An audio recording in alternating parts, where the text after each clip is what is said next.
Topper तो start करते हैं। क्वेश्चन है कि दो संख्याओं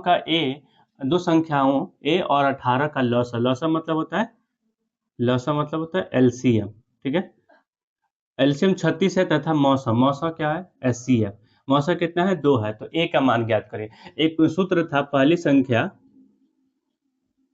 संख्या गुने दूसरी संख्या equal to HCF into LCM, यही सूत्र था ना। अब सुनिए, पहली संख्या ए है, दूसरी संख्या क्या है 18 है। एचसीएफ कितना है, एचसीएफ को ही कहा जाता है मौसा, तो 2 हो गया, और ये एलसीएम कितना है 36।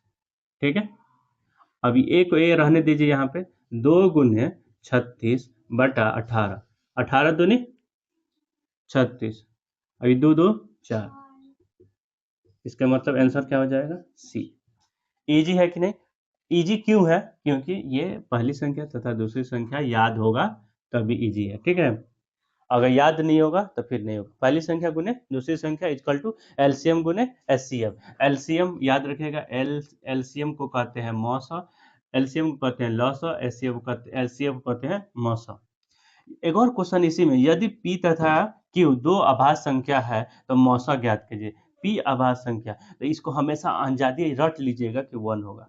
ठीक है, रट लीजिए कि दो आभाज्य संख्या का मौसा 1 होगा, लेकिन दो आभाज्य संख्या का दो दो आभाज्य संख्या जैसे 2 और 3 का, इसका जब एस सी एफ निकालिएगा तो 1 होगा, लेकिन अगर इसका मौसा निकालिएगा, इसका एलसीएम निकालिएगा, तो दोनों का गुना होगा, प्रोडक्ट होगा। कुछ भी है 21 और 23 भी, 21 और 23 का जो क्या है अभाज्य संख्या, ये भी अभाज्य है, ये भी अभाज्य। जब इसका एलसीएम निकालिएगा, एचसीएफ निकालिएगा तो 1 होगा, लेकिन एलसीएम निकालिएगा तो दोनों का गुना हो जाएगा, 21 गुने 23, इतना गुना करके आ जाएगा आंसर।